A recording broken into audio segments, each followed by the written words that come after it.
बच्चों, हम कक्षा 10 की हिंदी पढ़ रहे हैं और हमारी पाठ्य पुस्तक का नाम है क्षितिज। क्षितिज के अंतर्गत काव्यखंड पढ़ रहे हैं। अध्याय है 4 और हमारे आज के जो कवि हैं वो है जयशंकर प्रसाद। जयशंकर प्रसाद हैं जो आधुनिक काल के छायावादी कवि हैं। कौन से कवि हैं? छायावादी काव्य के कवि हैं।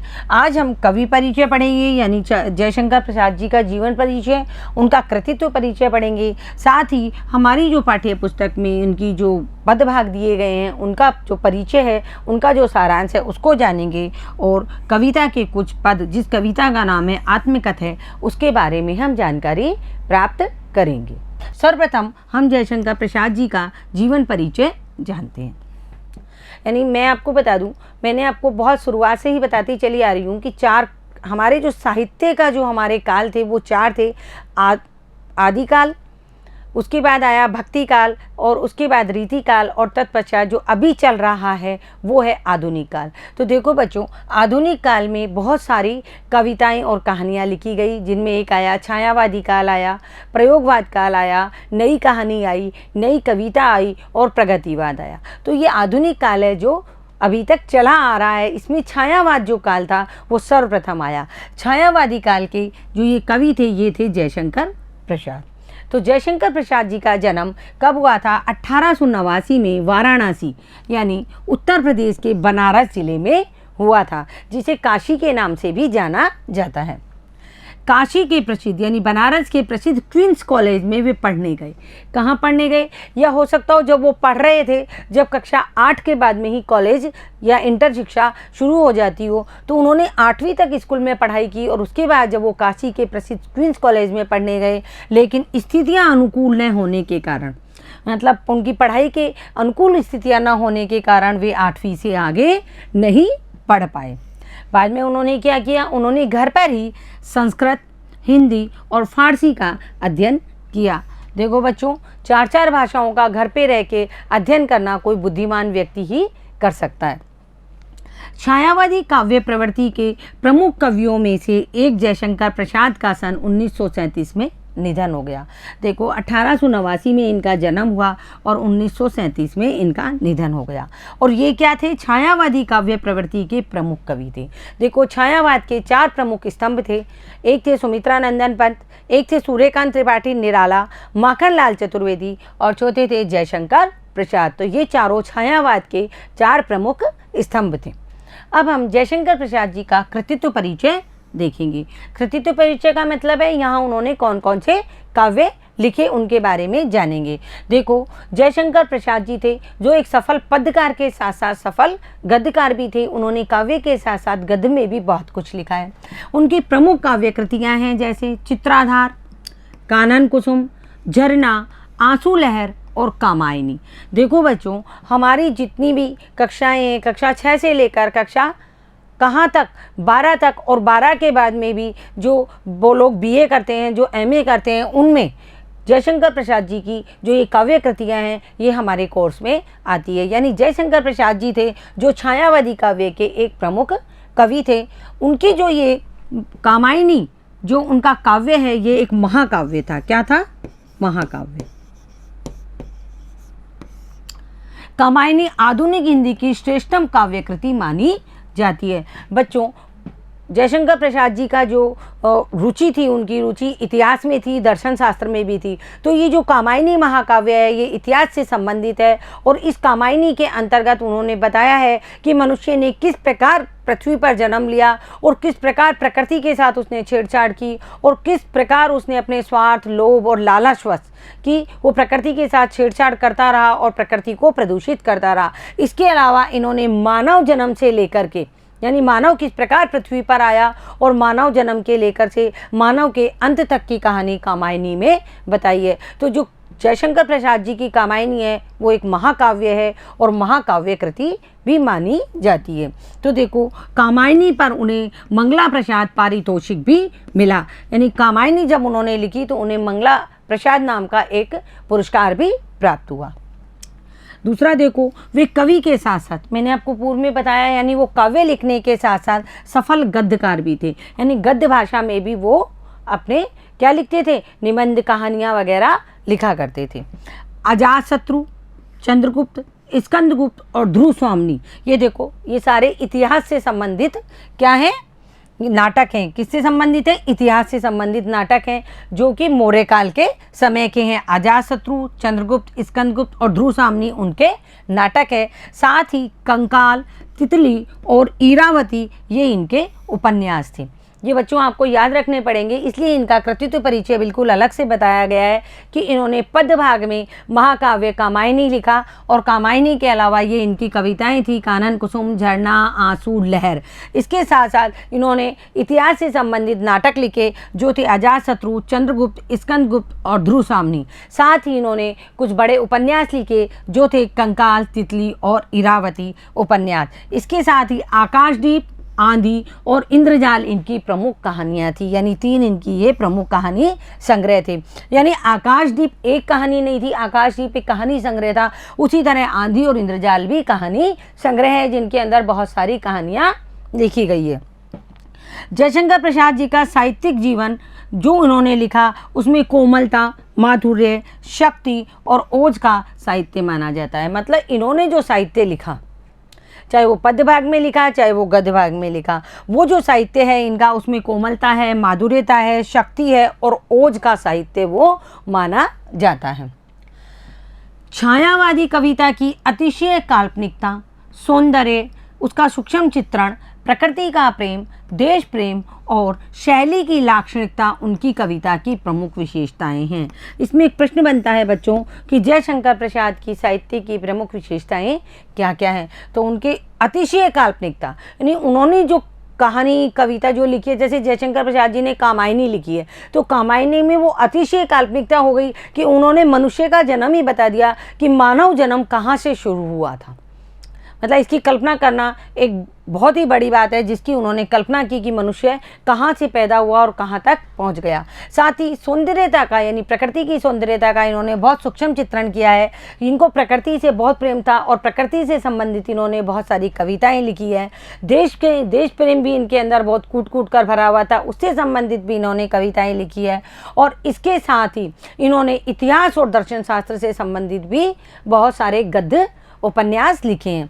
शैली, यानी देश प्रेम और शैली की जो लाक्षणिकता है, वो इनकी कविताओं की, यानी इनके जितने भी साहित्य है या कविताएं हैं, उनकी प्रमुख विशेषताएं हैं।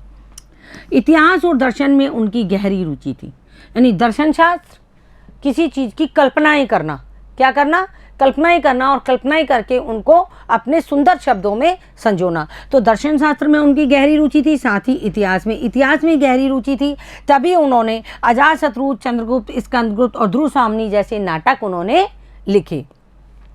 उनके देखो, ये जो उनके साहित्य में बिल्कुल साफ दिखाई देती है, क्या, इतिहास और दर्शन शास्त्र में उनकी गहरी रुचि, जो कहाँ दिखाई देती है, उनके साहित्य में स्पष्ट दिखाई देती है। देखो बच्चों, आज हमारी जो कविता है हमारे पास, उसका नाम है आत्मकथ्य। क्या नाम है? आत्मकथ्य। इसमें जयशंकर प्रसाद जी ने अपनी आत्मकथा के बारे में बताया है कि मैं कैसा था या मैंने अपना जीवन कैसे जिया।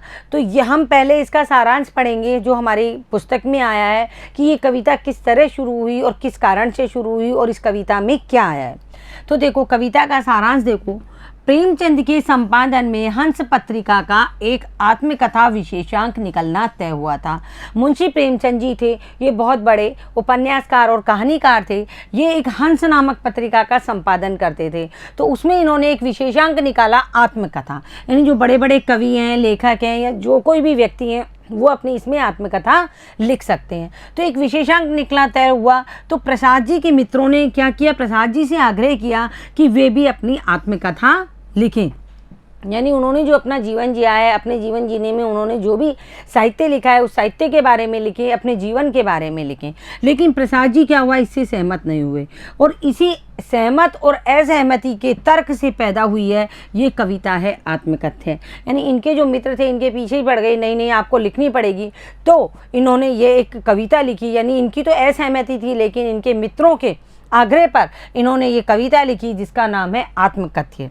ये कविता पहली बार सन 1932 में हंस के आत्मकथा विशेषांक में प्रकाशित हुई। कहाँ प्रकाशित हुई? हंस का जो आत्मकथा विशेषांश था उसमें प्रहलाद जी की यह कविता पहली बार 1932 में प्रकाशित हुई।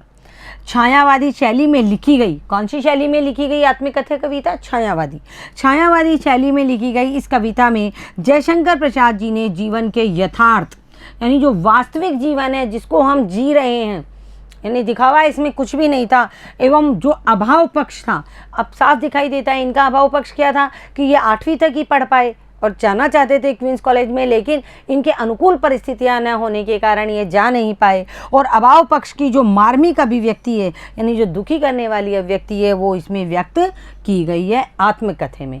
यानी इन्होंने अपने जीवन का जो भी सार था उसका जो यथार्थ है और जो अभाव पक्ष है उसकी मार्मिक अभिव्यक्ति इस आत्मकथा कविता में की है।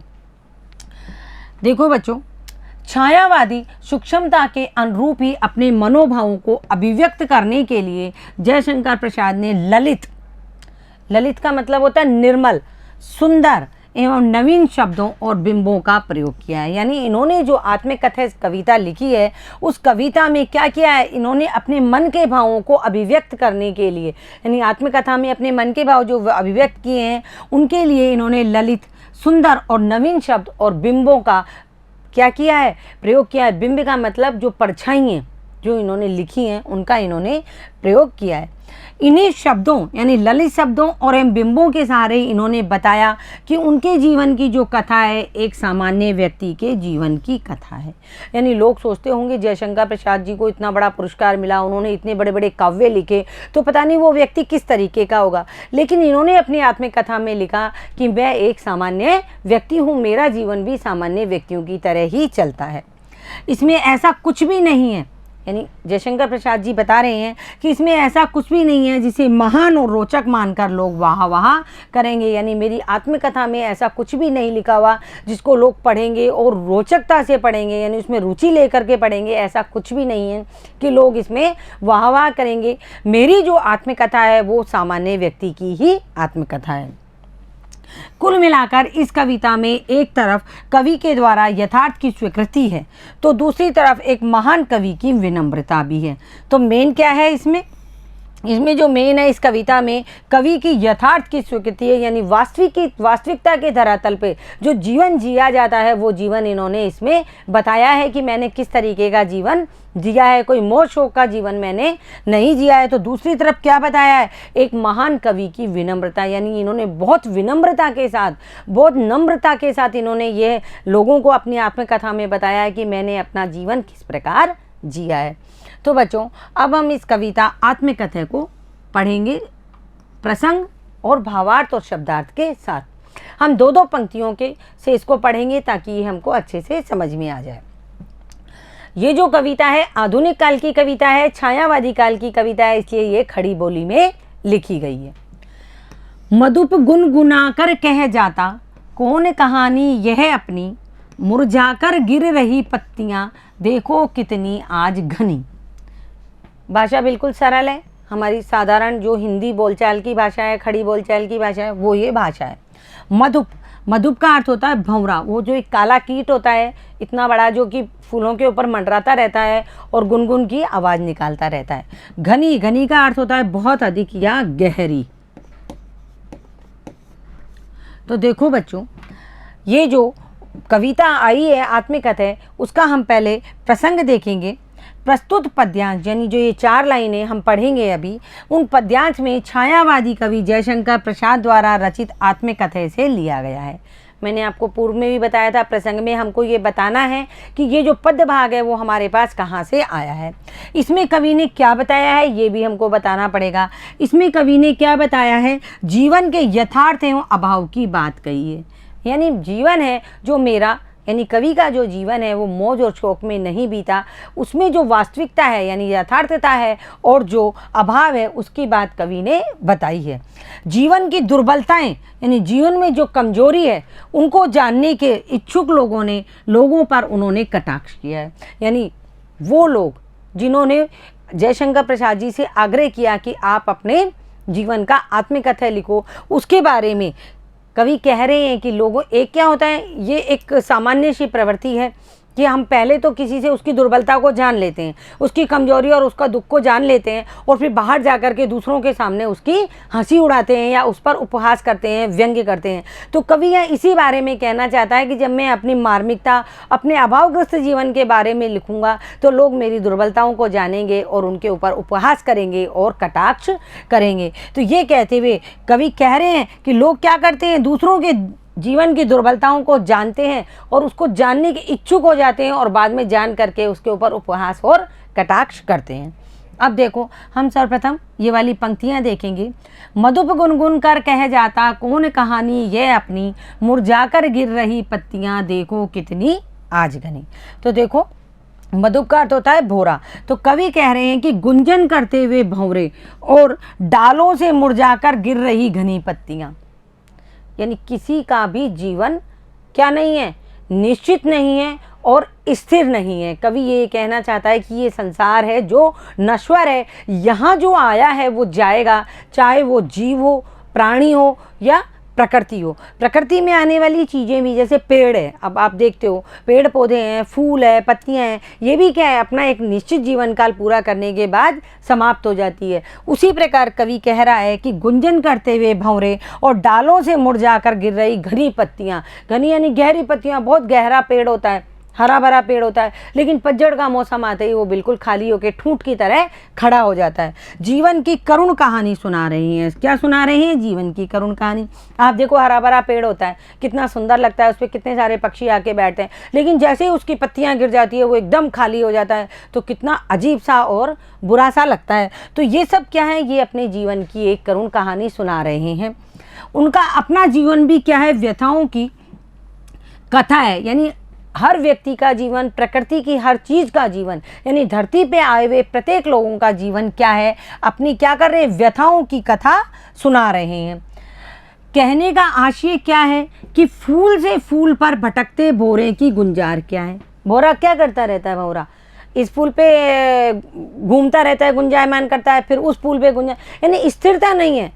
भंवरा एक फूल से यदि वो मकरंद को चूस लेता है, फिर भी वो दूसरे फूल पे जाएगा, तीसरे फूल पे जाएगा, यानी उसके जीवन में भी स्थिरता नहीं है। यानी प्रकृति में जो आया है उसके जीवन में, यानी इस पृथ्वी पर, इस धरातल पर जो आया है, उनके किसी के जीवन में भी स्थिरता नहीं है।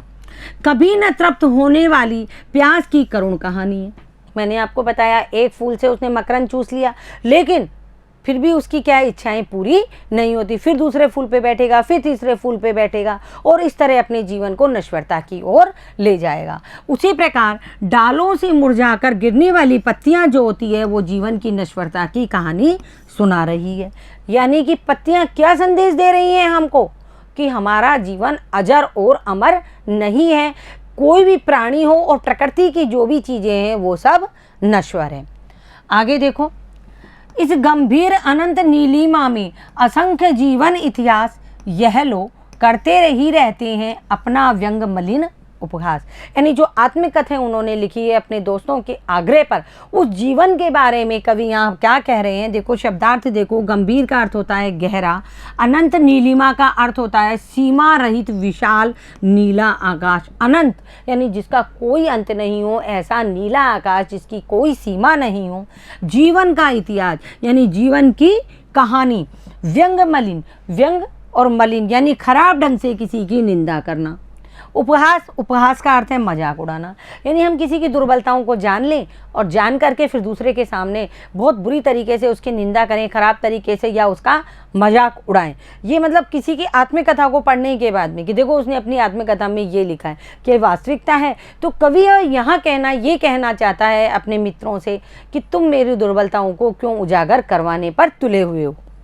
अब हम इसकी व्याख्या देखेंगे। इस गंभीर अनंत नीलिमा में असंख्य जीवन इतिहास, यानी इस अनंत नीले आकाश के नीचे, जो पृथ्वी के ऊपर नीला आकाश है, जो अनंत है, जिसकी कहीं कोई सीमा नहीं है, उसमें असंख्य जीवन पल रहे हैं असंख्य जीवन। कीट है, प्राणी है, पेड़ पौधे हैं, जलीय जीव है, आकाशीय जीव है, धरातल पर रहने वाले जीव है, इसके अलावा पेड़ पौधे हैं और बहुत सारी प्रकृति में चीज़ें हैं। सबका अलग अलग इतिहास है और अपनी अपनी आत्मकथाएं हैं।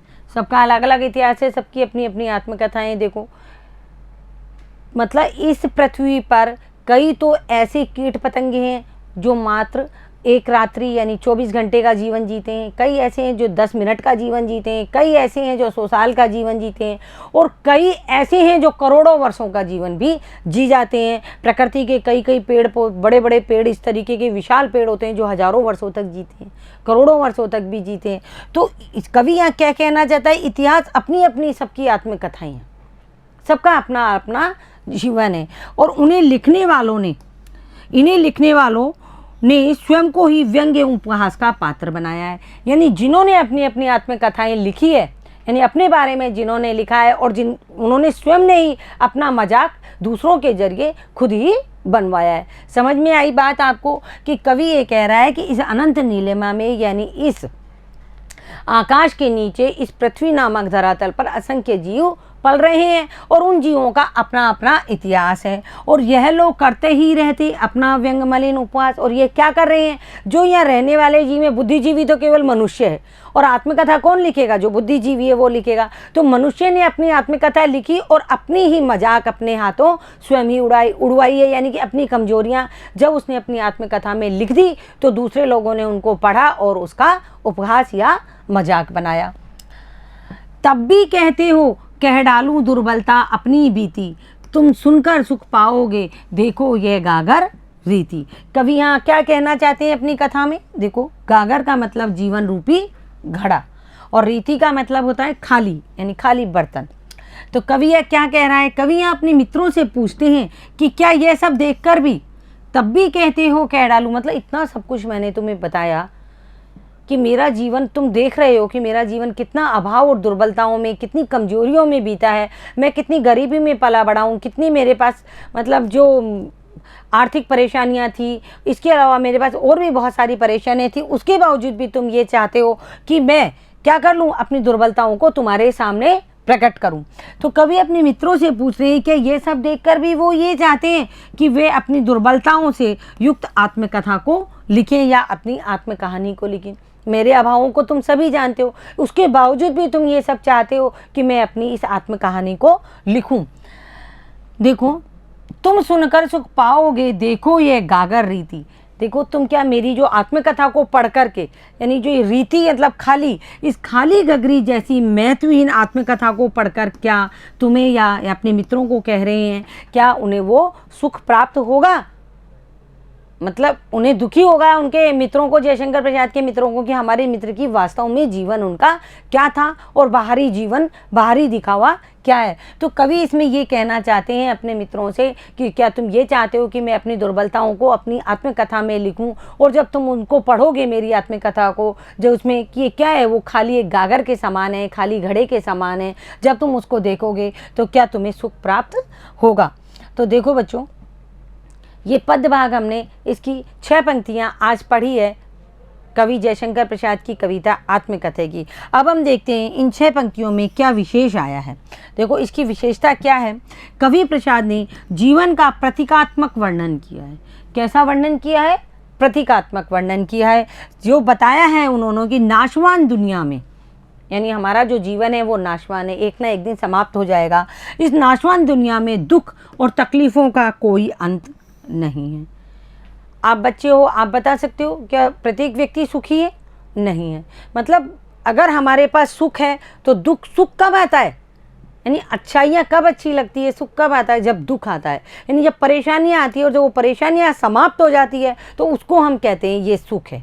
तो मतलब कवि यहाँ ये कहना चाहता है कि इस जीवन में दुख और तकलीफ़ों का कोई अंत नहीं है, ये तो जीवन के उतार और चढ़ाव की तरह है। पद्यांश में क्या आया है, संस्कृति निष्ठ खड़ी बोली है। मैंने आपको शुरुआत में ही बताया संस्कृत निष्ठ खड़ी बोली है, यानी बिल्कुल समझ में आने वाली हमारी भाषा है। और कौन सा अलंकार है, इसमें अनुप्रास अलंकार है क्योंकि वर्णों की आवृत्ति हो रही है। साथ ही प्रतीकात्मक छायावादी शैली है। कौन सी शैली है, छायावादी, क्योंकि कवि क्या है, कवि छायावादी कवि है। तो देखो बच्चों, आज हमने कवि का जीवन परिचय पढ़ा, उनका कृतित्व परिचय पढ़ा और उनके महाकाव्य कामायनी के बारे में भी जाना। आपको ये याद रखना पड़ेगा कि जयशंकर महाकाव्य यानी कामायनी है जो जयशंकर प्रसाद जी का एक बहुत ही अच्छा लिखा हुआ काव्य है। इसके साथ ही हमने आत्मकथा के कुछ पद भी पढ़े।